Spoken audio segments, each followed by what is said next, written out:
All right. So if you joined us yesterday, you know that the last week of Content Snacks episodes was all about theory and planning. This week is all about execution. Yesterday, we talked about our outbound challenge. Be sure to check that out if you didn't hear it, for the next 33 days, committing to an outbound challenge. And today, I'm going to talk to you about how we set up our pipeline. What are the numbers? How do we think about pipeline setup? And hopefully that will help you as you're setting yours up for the rest of the year.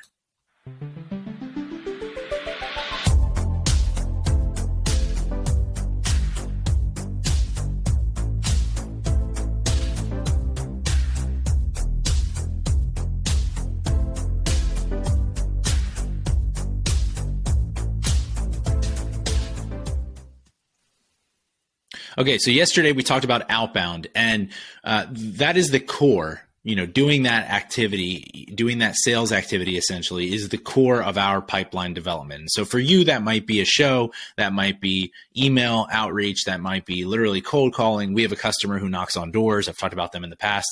But whatever your outbound strategy is, that is going to be the core for your pipeline development. So what I want to talk about today is actually how that works. What is a pipeline? Like, how do we think about pipelines for ourselves? And to be honest, we're not huge, so we don't need a massive amount of qualified leads coming in, but we do need those qualified. The key word there is qualified. And we are the best at closing people who appreciate our background, who appreciate our point of view, and who want to work in that fashion. And what I mean by that is they understand, the concept of a content waterfall. They understand a content pyramid, and they want to be able to create and reach their audiences through a similar strategy. By the way, not everybody's into that, right? So there's a unique component to it where you have to understand the long-term vision of content creation and not just be looking for an immediate transactional type of relationship with a customer, which is rare. But it helps us qualify who will be a good customer for us and who will not be a good customer for us. So some numbers, this format or this process I'm about to explain, this is how we go through the strategic process in terms of pipeline development for all of our customers. And really the reason I came to this is because I've done this for so many customers and never done it for us, which I'm embarrassed to say. But going through this process was actually simpler for us because of our size, because of our, some of our cost basis and those types of things than most of our customers. So that was encouraging.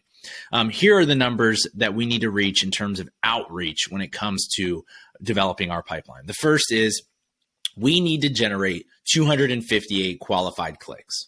Okay.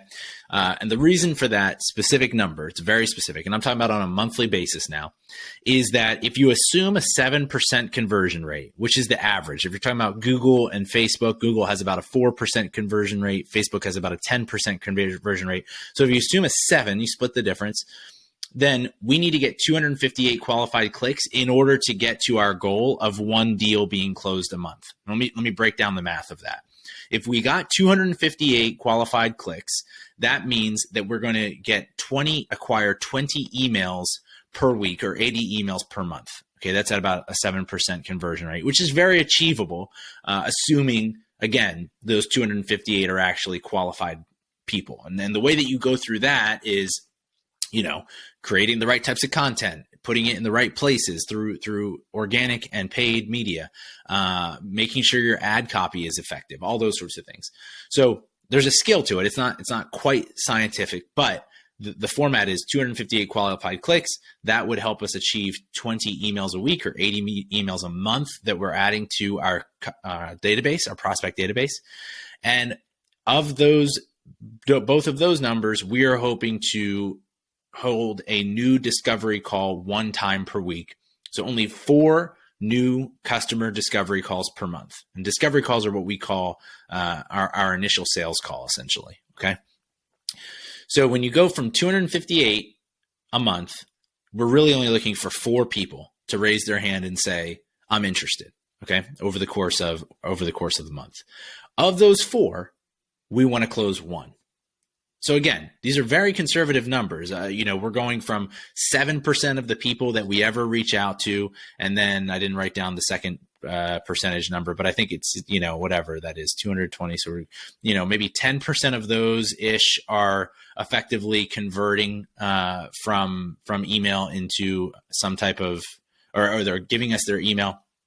And then of those, we're looking at 5% that are converting into a call. Okay. So these are very conservative numbers. And then of that, we're trying to convert 25%.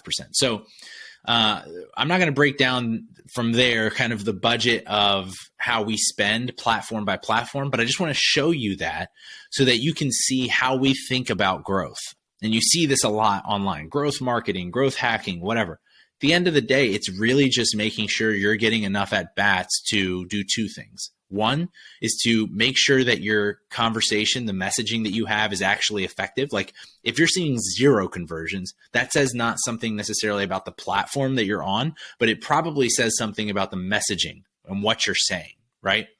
So that's the first thing you need to confirm. Are we talking about the right things in the right way? The second thing is it's going to allow you to see what you're actually capable of in terms of spend to conversions. Like what is that ROI math? What are the limits of that? Because there will be limits. It's not going to be as clean as what I just laid out. And so that I'm not going to give you the exact budget breakdown because that way there's a little bit of a hint of secrecy for the competitors that I know are listening. Shout out Eric, Jeff, Harry, James. Probably none of them are listening. But if you are listening, actually reach out. Let's swap notes and try to get these numbers locked in a little bit more. But this is how you build a digital strategy. You back into paid campaigns based on the business objectives that you actually have. That's the biggest mistake a lot of marketers make. Let's just go try to get, however many 100,000 impressions a day. Well, what does that do for you at the end of the day? You need to know what the business objective is before you begin that budget breakdown. So we started yesterday with our outbound challenge. That's going to fill the pipeline for what we're talking about today, or give us the assets to fill the pipeline for what we're talking about today. Obviously, tomorrow is an interview episode. And then when we get back, we're going to talk about inbound drip on Thursday, how to begin developing these inbound leads. And then on Friday, we'll talk about conversion. So that's what you have to look forward to. Hopefully this is helpful, and we will see you then. We will see you then. We will see you then.